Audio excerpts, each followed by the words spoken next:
Hi guys, welcome back to another video, and this one will be a little bit different from all my other videos. And if you follow me on Instagram, you pretty much know what this video is really about. I did not want to come back on YouTube and just be like, oh, business as usual. Hi guys, welcome back to my channel. This is another weekend vlog. Yeah, I didn't want to do that because my last video was, hi guys, we are pregnant, and a lot has happened since that video. A lot has happened throughout my pregnancy, but the announcement is that we lost our baby. It was a girl.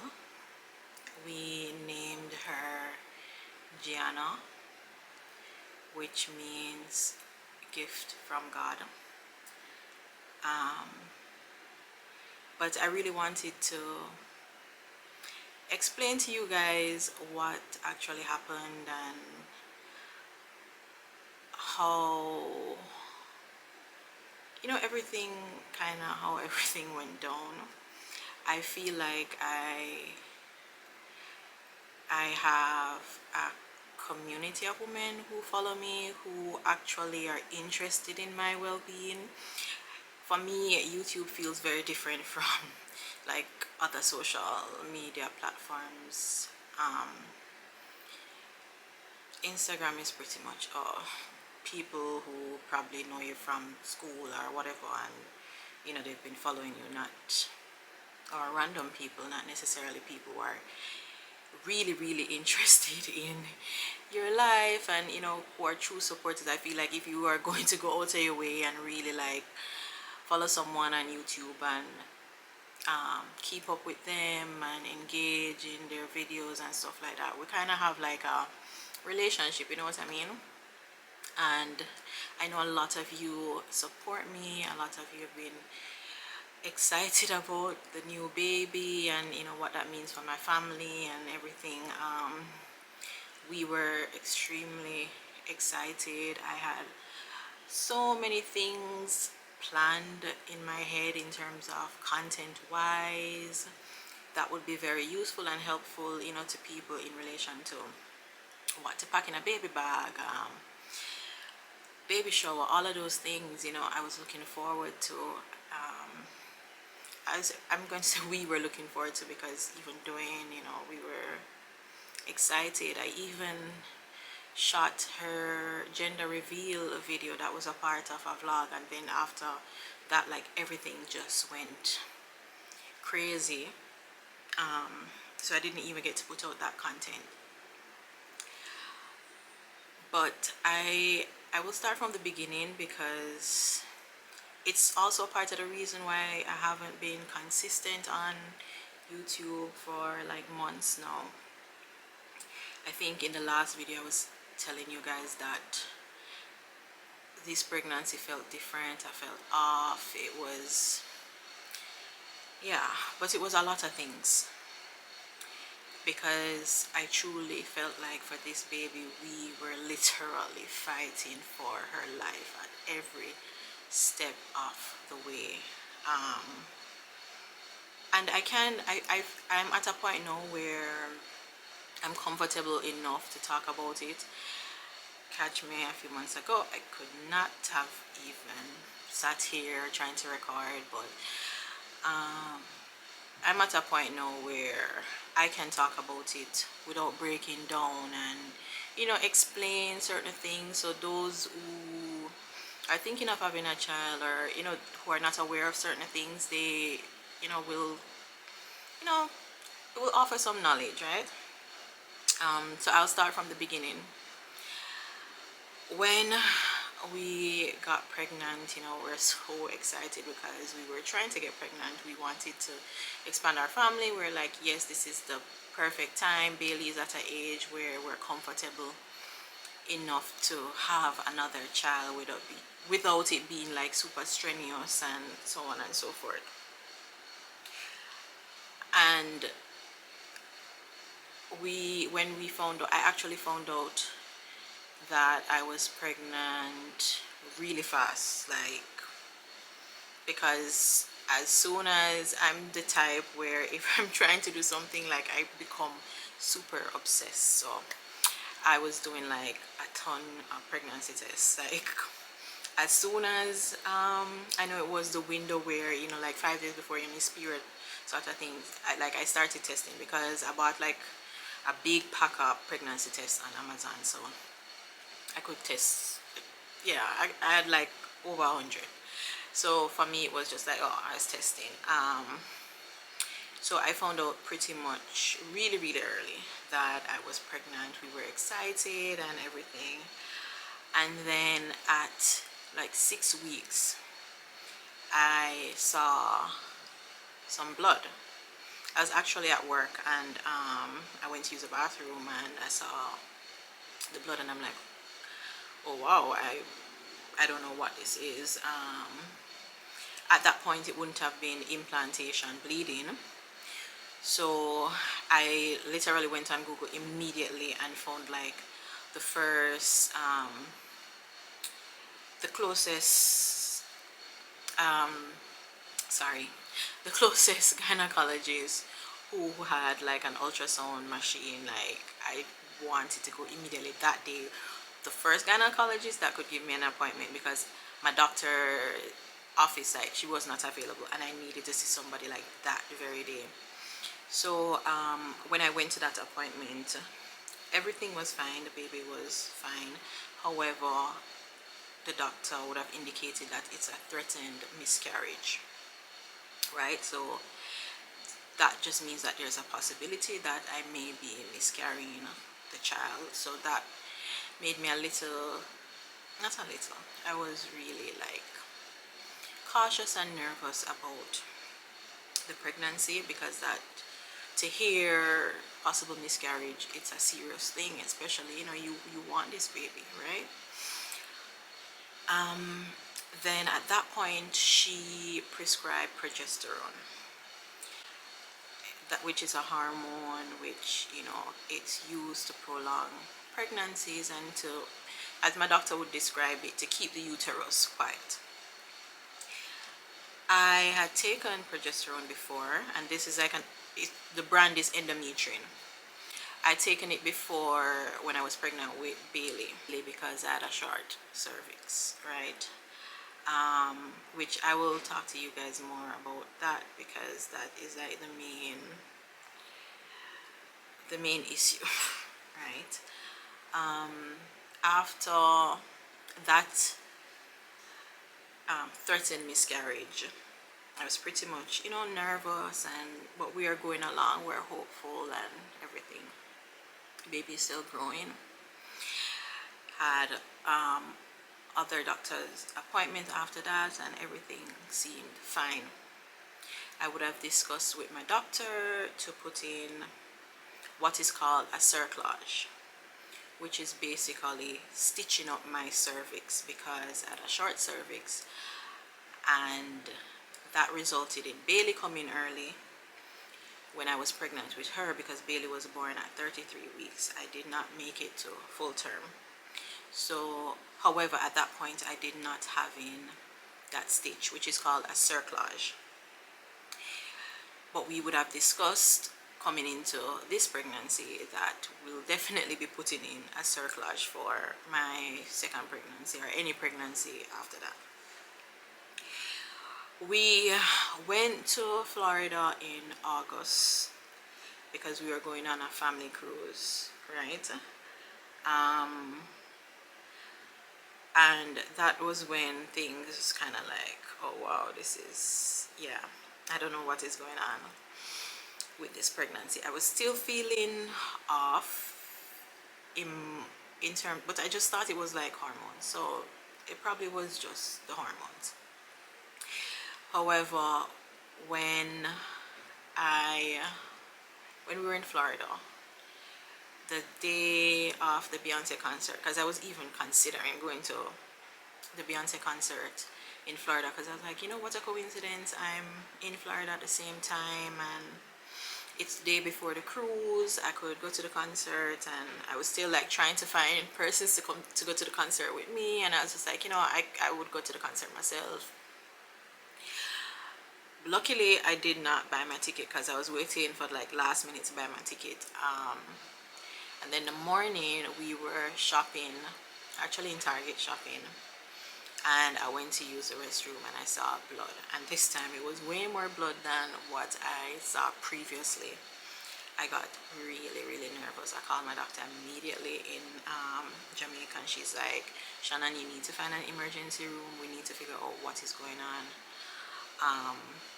So you just need to find an emergency room. Went to the hospital there, went to the emergency room. They did their checks, they did ultrasounds, they did blood tests, and it turned out to be a uterine tear. That's like a tear of the uterus. Yeah, that was a uterine tear, and what they would have indicated that that's also a threatened miscarriage as well. It could possibly lead to a miscarriage. It's highly possible that it might lead to a miscarriage.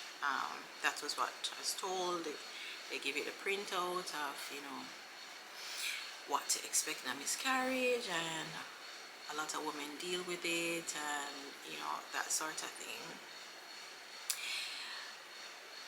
So that was very hard to deal with as well, mentally and emotionally. They would have indicated that, you know, like I should abstain from sex, any type of strenuous activity. I'm not even supposed to lift Bailey. Like, that's how serious it was. And pretty much to be on bed rest, like light walking around. So that was what I was doing, because we had a cruise the following day. So went on the cruise. I really wanted to record and share that content and everything, but with how my hormones is, and with everything in relation to this threatened miscarriage again, I just was not motivated to record. I don't know how some people like record themselves a cry or during hard times, and like I guess I just turn on the camera, but I'm just not that type. Like, that's just not me. So I just didn't want to pick up the camera. I tried to record a few bits here and there on my phone, but to give like a full vlog and stuff, I did not. And that was such a good cruise, you know, like it would have made for really good content. It was fun, and it was the first time doing what's going on a cruise, and Bailey, and with all our family there. We had a good time, although, you know, it was mentally and emotionally a little challenging for me, thinking about, you know, this uterine tear. The bleeding eventually cleared up, and I felt a whole lot better. So we were going on with the pregnancy. When I came back to Jamaica, immediately, like the very next morning coming back to Jamaica, I had my doctor's appointment. Not doctor's appointment. I had to go to the hospital for the surgery for the cerclage. Yeah, that was a whole thing, because literally we came from the airport. We came home like 7 o'clock in the night. We didn't go to bed until like after 2, and I had to get up 7 o'clock to go to the hospital. Anyway, went to the hospital. I did the surgery. During that surgery, they actually put you under. And as I would have said, as I would have said, for a cerclage, you're putting in a stitch. For further information, you can always Google, right, what it is and how it looks. It's pretty much like sewing up your cervix so that you don't dilate and have the baby. Did that cerclage, and that was okay. I had to miss Did I miss work? Yeah, I think I missed like 2 days of work, and then we went into the weekend, and I was able to go back to work on Monday. So it's not a surgery that I would say is extremely invasive, but they do put you under, and well, they did that for me. I did not get a tap where I was awake. They did put me to sleep for that. Didn't have any side effects really. That I believe went smoothly. We were After that, we were going along with the pregnancy. I did feel like emotionally and with the hormones and everything, I still felt off. I didn't feel like myself at all, but we were still, trucking along, and we were pretty, we were good, we were confident, we were thinking that things would be fine from now on. I have the cerclage in, everything will be fine. But listen,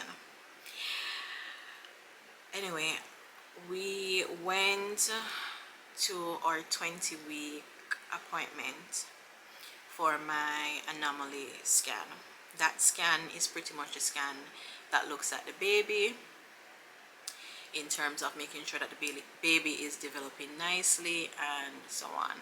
Oh, before that scan, I actually did the blood test, because at this point, when you reach over 35, you are considered, the pregnancy is considered a geriatric pregnancy, and it's recommended that you do these blood tests to check for whether or not the child has Down syndrome and stuff like that, other things they're checking for.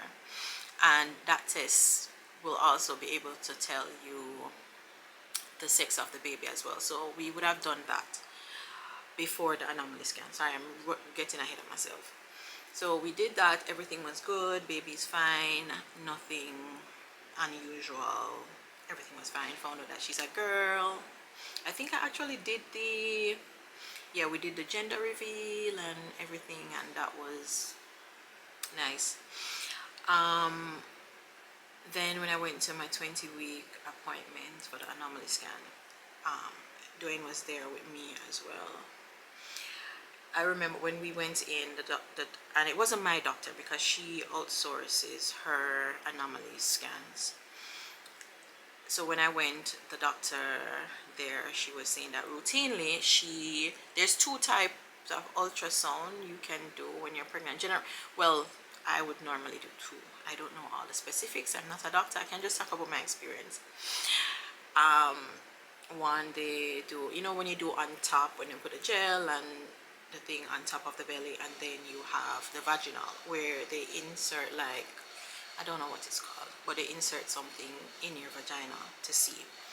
Usually in the beginning parts of the pregnancy, when the baby is small and they can't really see much, they usually use that, and it allows them to also see the cervix properly. So when I went to that scan, for me, for the anomaly scan, based on my previous experience with Bailey, it was just usually the regular ultrasound where they just look at your belly, right? You put the thing along your belly.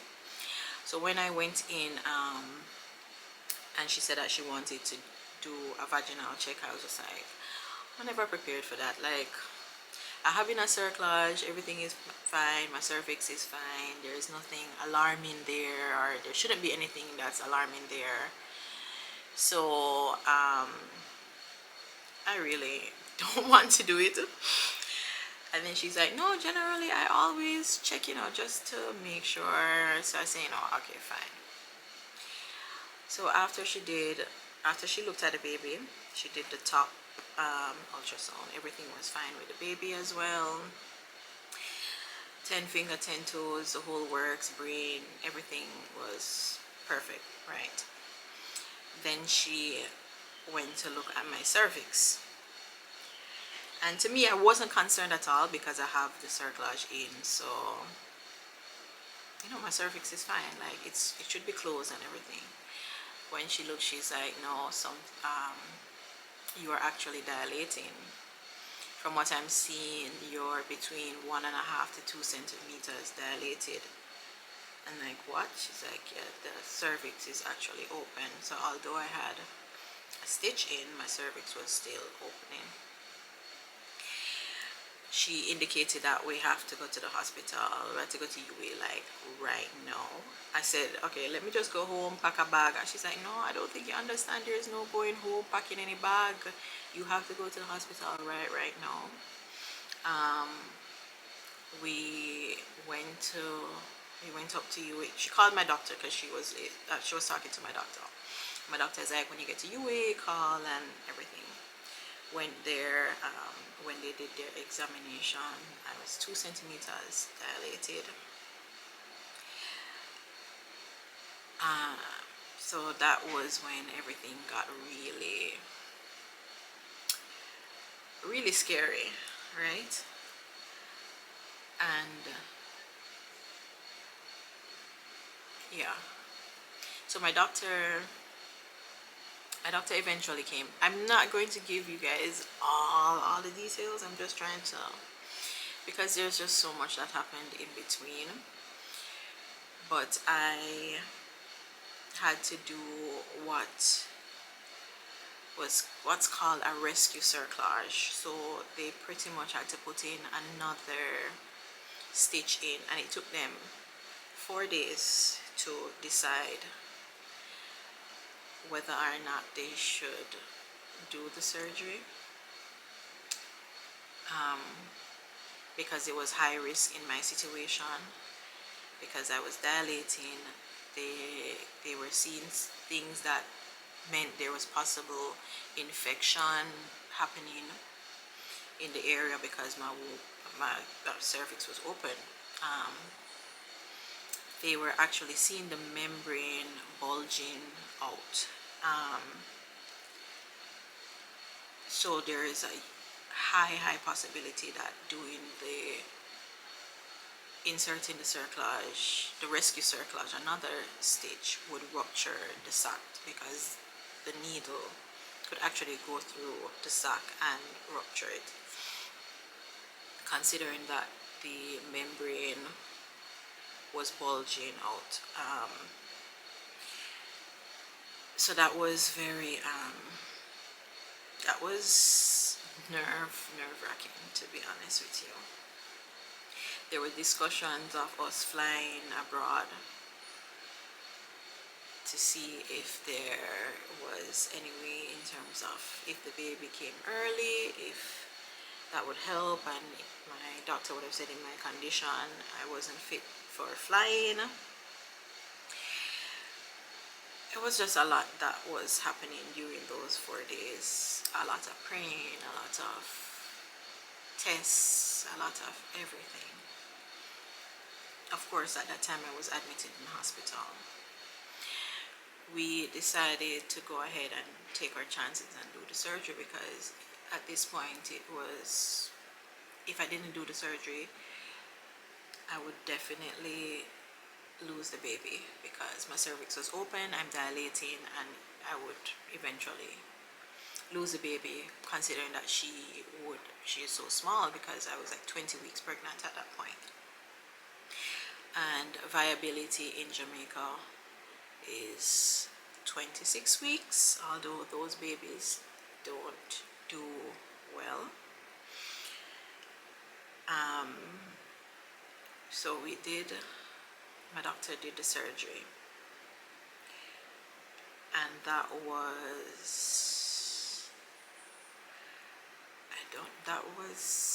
such an emotional experience and everything, because I was so worried, taking the chance, because doing the surgery means there is a high chance of rupture, but not doing the surgery means there is a high chance of us losing the baby. So which chance we're taking?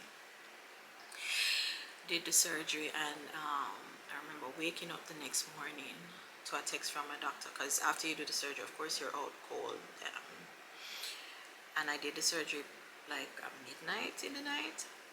So I got up to the message from my doctor saying that the surgery was successful.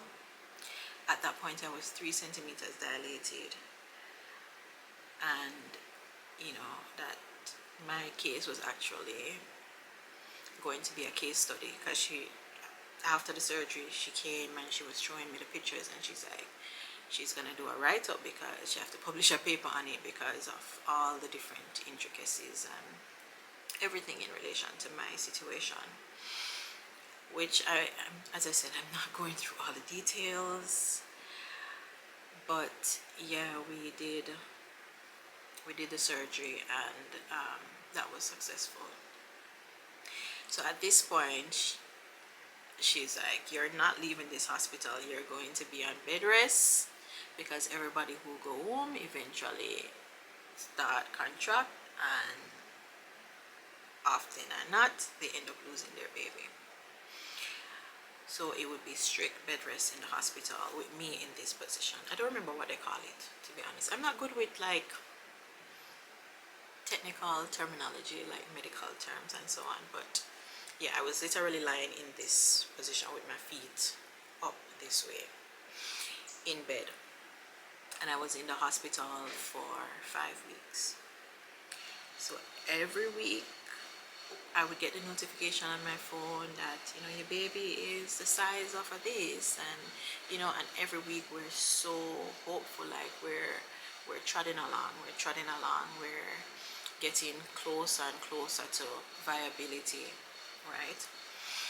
God has really pushed forward, and you know, we were just really hopeful, but of course my doctor would, you know, say that we're still not 100% out of the woodwork, baby's still small, but we're trotting along. My cervix was closed, there's no issues in relation to that, and I'm on bed rest. While I was in the hospital, the nurses, like, I've developed like such good relationship with some of the nurses, especially like one nurse who is just like so close and dear to my heart. She prayed for me, and you know, it's just like they became like my family, because I felt like on the ward I was the one that was there the longest. Yeah, I was the one that was there the longest, so it was just like they're used to me now and everything, right? And they were cheering me on, like, yeah, 1 more week, you see you're getting bigger, and we reach a point where we're listening to the baby's heartbeat, and we're so hopeful. And then at 25 weeks, I started contracting. I don't know how, there is no explanation. I just started contracting, and they could not stop the contraction at all.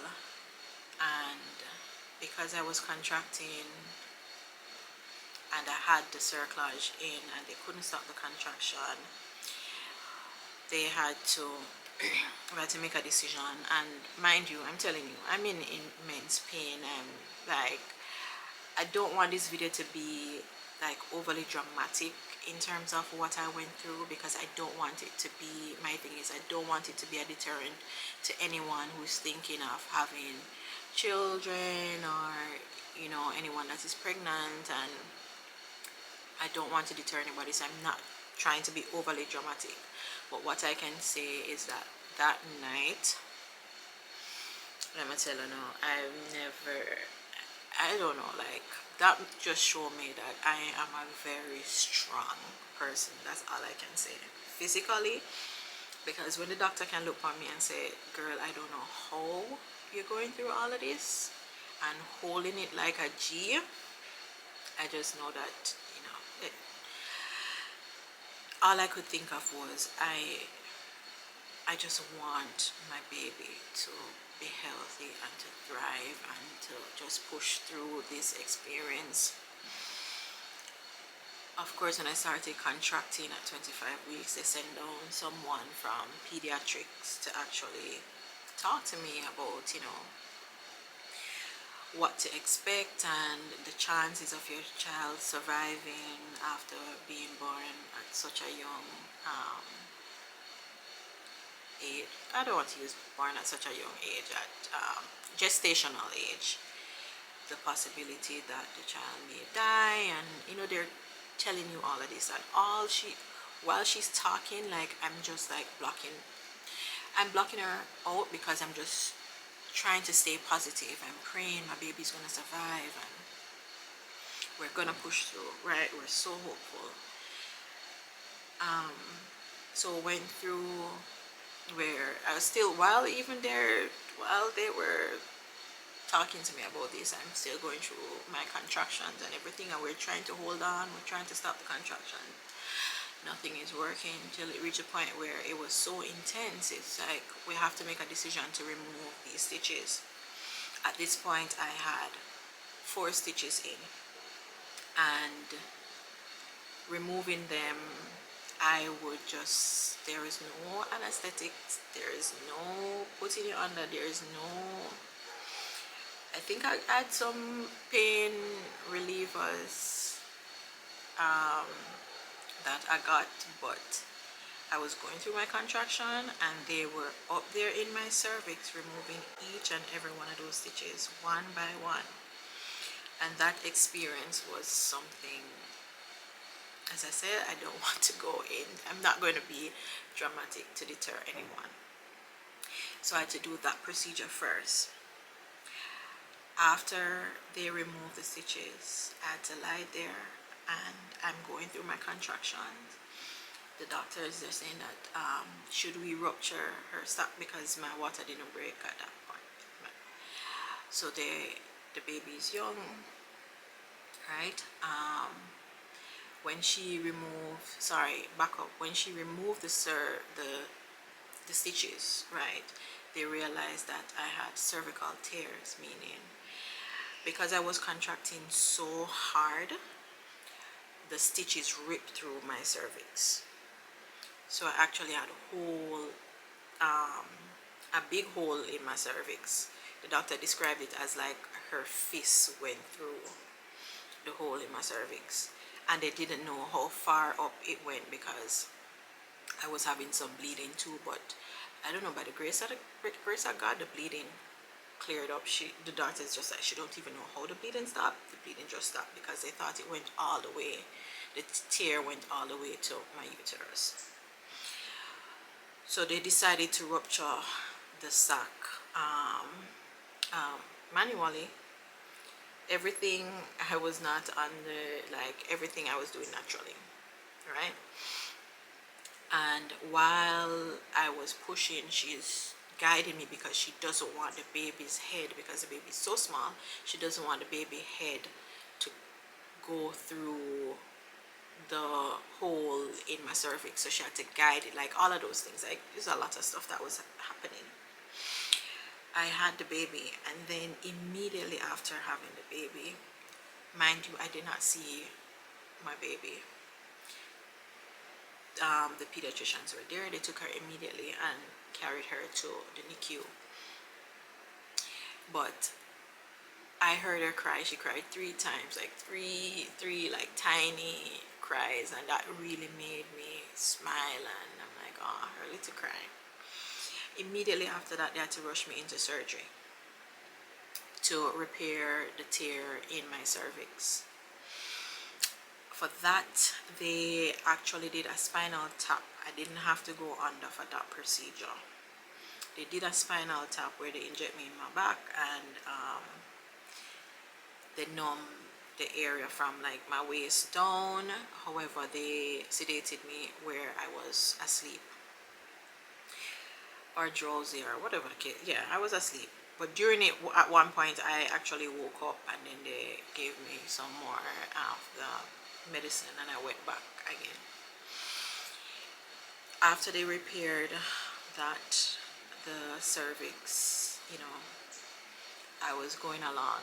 I had a slight headache, which I took Panadol, and they were telling me to drink Pepsi and so on to get rid of it. Eventually, I was discharged from the hospital. The baby was still at the NICU at this point. I think I was in the hospital 2 days after the baby was born. So I came home,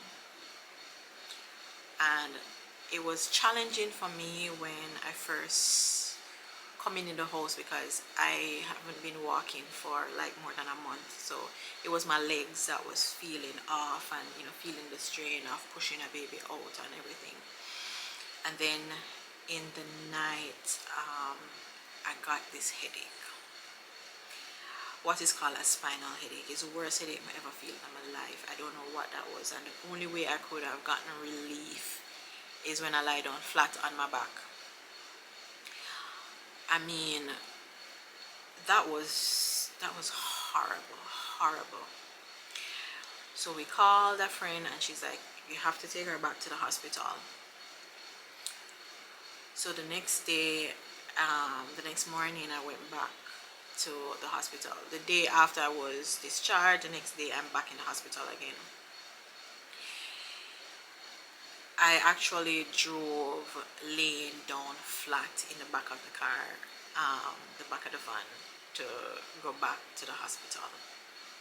I could not sit up, nothing.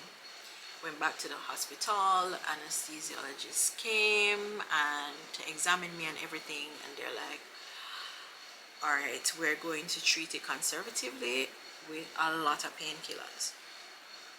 Right, so they pumped me up with all sorts of painkillers to try to get rid of this headache. And so I was in the hospital, I believe, for, I want to say 2 to 3 days,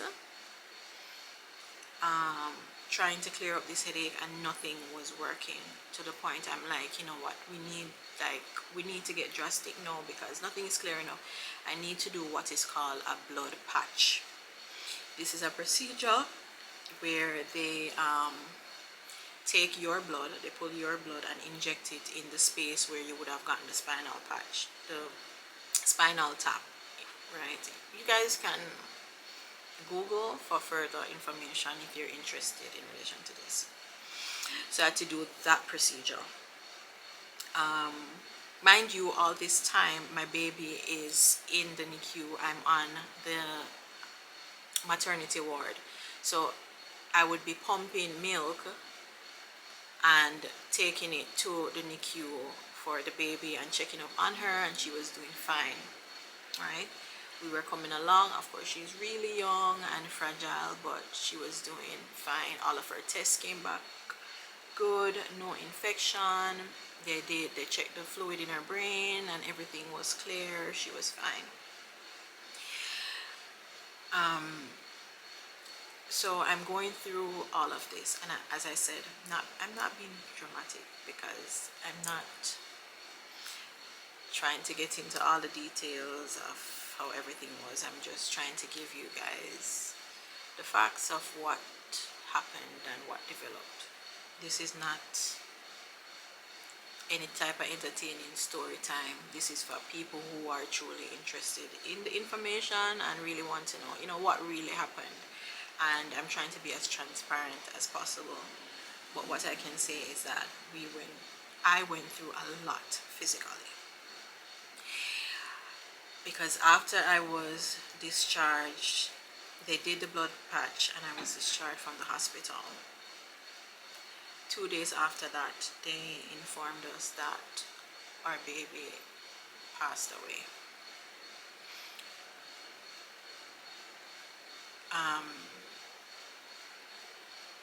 And that was, I'm trying to find the words, but that was the hardest day of our life. I'm not, because it's not just me. The hardest day, I don't even want to think about that day. And the next day,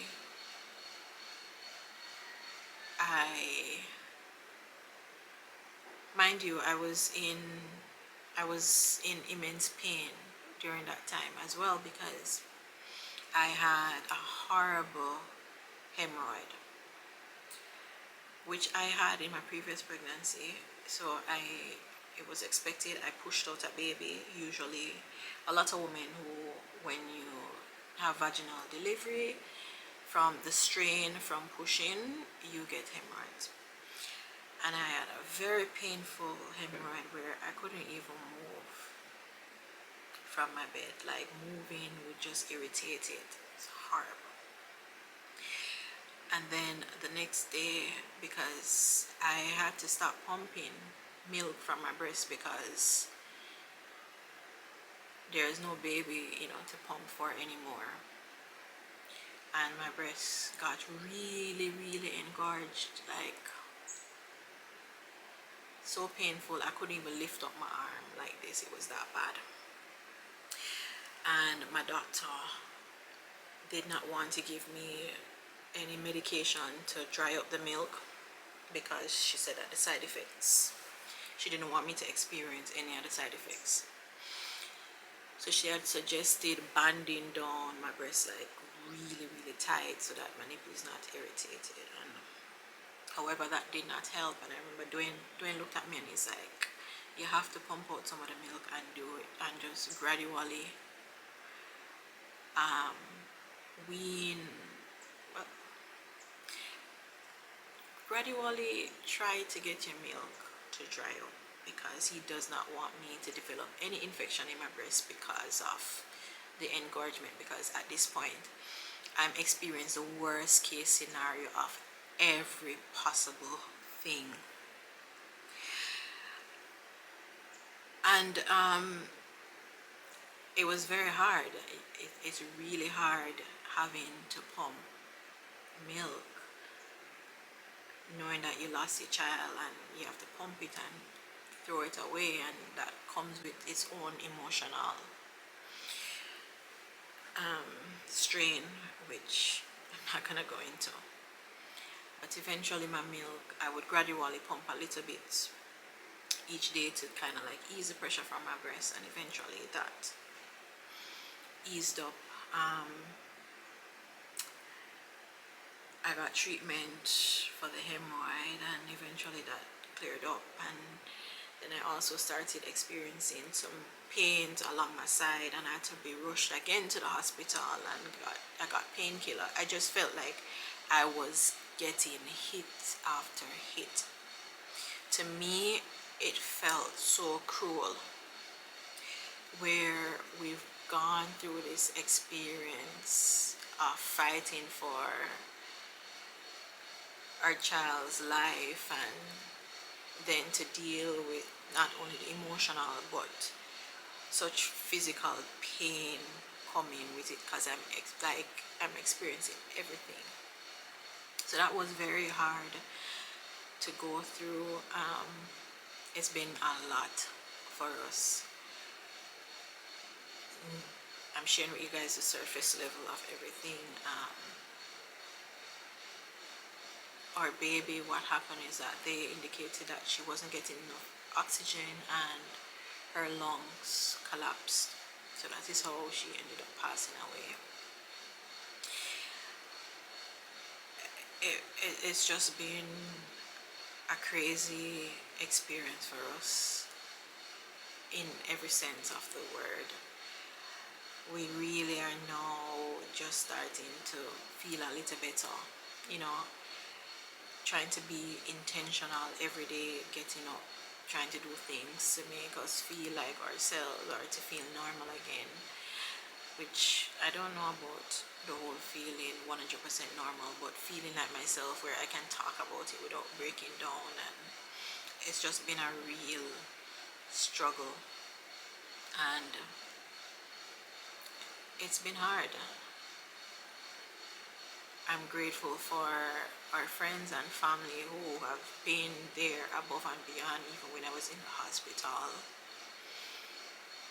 Like my friends would babysit Bailey during the time, like our friends would babysit Bailey during the time when I'm in the hospital, because Bailey couldn't come and visit. And that was another thing too to deal with, being in the hospital fighting for one child's life when you have another child begging you to come home, and not being able to see her. So that was a whole other thing. But my nanny, oh gosh, my nanny is just amazing. amazing, amazing, amazing. Can't thank her enough. She would come early and comb Bailey here for school, and she'd stay late while doing this at the hospital in the evenings. You know, it's just, we're just grateful that although we were going through this, we really have a blessed life. We have good friends and family who pray for us, who support us, who are just there. Um, Even at work, for my job, my office, my staff, my business partner, just like everybody just being compassionate and showing up where they need to, you know, to support us. And we're grateful for that. We're grateful for community and persons who have reached out, who didn't see me posting on Instagram or anywhere, and they reach out to check in to, you know, find out if we're doing okay. And you know, we appreciate that. It's just that life, like, it whipped us. Like, it was a period where I do not wish that on anybody. And where it's a new year, today's actually January 2nd, and I'm hopeful, you know, this has truly brought me closer to God, which that is a whole other story, a whole other a video or whatever it is in relation to that aspect of things, because this experience has stretched me spiritually in a way I never imagined. And like, I just know God pulled me to him. And I really feel like he used this experience where he had to draw me close to him. I wouldn't even say pull him, draw me close to him, because literally on my knees I remember hollering in pain, crying out, knowing that he's the only one that can get me through this. And for that I am grateful that now I have this desire to form this relationship with God out of it, because he is the only reason why we can literally sit down here today, put makeup on my face, being able to talk about this experience without breaking down, because I've had my moments. I've had my moments where I'm just broken. I'm broken, and God has taken me to this point where I didn't feel like I would ever be able to sit in front of a camera and feel a little bit like myself to even be able to do this. But yeah, that's pretty much what has been happening. A life update. But I'm hopeful. I'm looking forward to the new year, new content and everything. I'm gonna try not to make too many promises, because like, listen, 2023 showed me that life can come at you in any way, shape or form. And while you are planning, like, you gotta have different ideas in mind. But I am hopeful. I'm looking forward to just building a relationship with God. That's the main thing for me for 2024. I said that this year is not about, you know, buying a new planner and getting a vision board or anything like that, because when I look at my life, I truly, there's nothing I really want, so to speak. You have desires and you want to do certain things or whatever, but this experience has shown me that, listen, once you have family, peace and love, that's all. That's all you really need. So my focus this year is to just lean into God and whatever it is that he wants for my life. Trying to pray more. If I do desire something, just ask him, talk to him first, make him guide me and direct me whether or not this is what he wants for me, if this is the vision that he wants for me. That's where I'm at now mentally. And I really,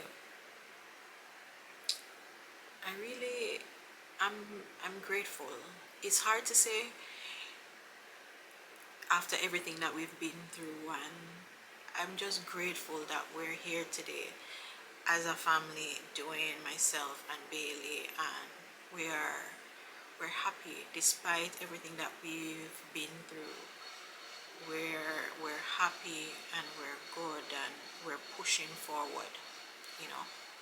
So I'm grateful for that, and I wish you guys a happy new year. I actually have a Christmas vlog coming with some Christmas content that I recorded, so I'll be posting that after this video, so you guys can check that out as well.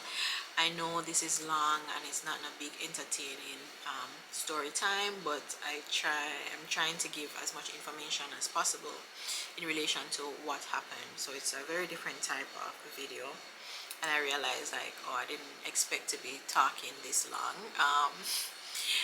but it is what it is. But thank you guys as always. I hope that you get something from this video, or you know, some explanation, some like, I've been gone and that's the reason.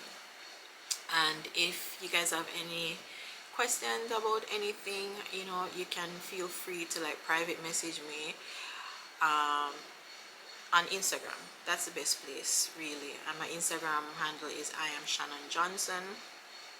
For those of you who are not following me there or don't know it, if you have any kind of questions in relation to anything that I would have said, feel free to reach out. I'm not don't feel weird about it, it's fine. You can ask me anything. But yeah, I'm grateful for doctors and friends and family and you guys, and I'll see you guys in the next video, and thank you again for your support. I appreciate it. I did not lose any followers, or sorry, I did not lose any subscribers while I was away for that extended period. I actually gained subscribers, so I appreciate that, and I appreciate you guys, and I'll talk to you in the next one. Bye.